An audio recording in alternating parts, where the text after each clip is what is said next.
C'est comme je me suis retrouvé dans une vision. L'Esprit de Dieu m'a transporté, je me suis retrouvé dans une réunion. La réunion, c'était à la Fédération camerounaise de football.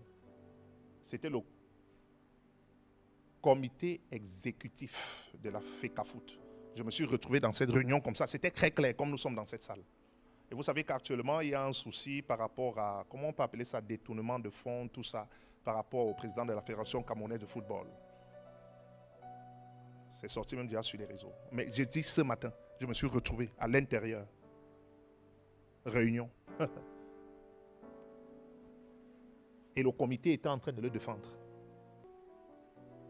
Il y a eu un problème. Ce qu'on disait, c'est qu'il y a peut-être 2-3 ans, le Cameroun est allé jouer un match en Russie, quelque chose comme ça.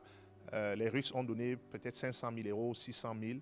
Et il fallait mettre 400 000 ou 600 000 sur le compte de la Fédération camerounaise de football. Et il y avait les problèmes géopolitiques par rapport aux banques. Et le président de la fédération a mis 200 000 € sur son compte personnel à Dubaï. Et donc, les journalistes ont sorti ça, c'est en train de faire le tapage. Ça fait peut-être 1 semaine et demie. Et jusqu'à présent, la fédération n'a pas encore fait une sortie. Amen. Et donc, les élections à la fédération, c'est d'ici la fin de l'année. Amen. Et donc, il veut se représenter. Et donc, ça, c'est un coup pour l'abattre. Donc, ce que je suis en train de dire là, ça veut dire que la fédération n'a pas encore fait de sortie. Quand je dis ici que j'étais dans la réunion, hein, et le comité exécutif était en train de le défendre. Parce qu'à l'intérieur, il peut y avoir des gens qui ne sont pas peut-être d'accord, mais il y a des gens qui étaient en train de dire clairement que non, personne n'a été comme lui. Quelqu'un me suit ici? Parce que s'il ne se lève pas pour lui, c'est fini.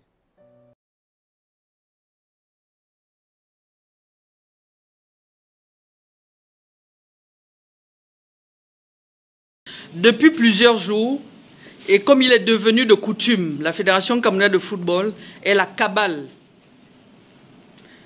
d'officines organisées ayant pour but de jeter le discrédit sur les différentes actions.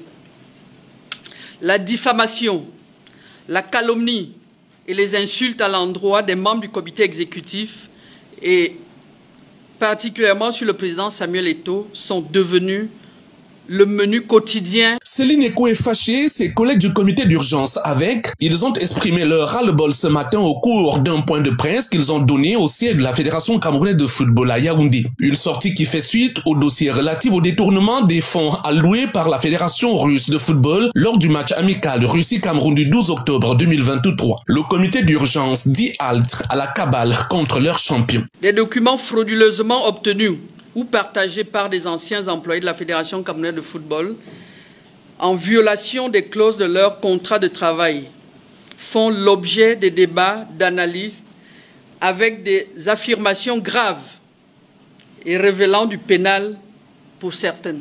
Des documents frauduleusement obtenus ou partagés par des anciens employés de la Fédération camerounaise de football en violation des clauses de leur contrat de travail font l'objet des débats d'analystes avec des affirmations graves et révélant du pénal pour certaines.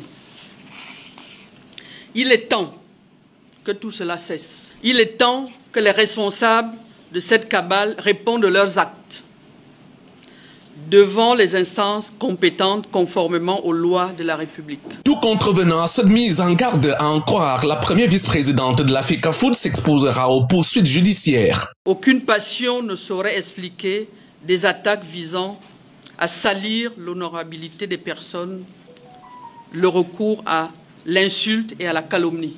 Des poursuites devant des instances compétentes vont désormais être engagées de façon systématique, bien que cette juridiction contrevienne à notre engagement de régler des problèmes de la famille du football en dehors des cours des tribunaux.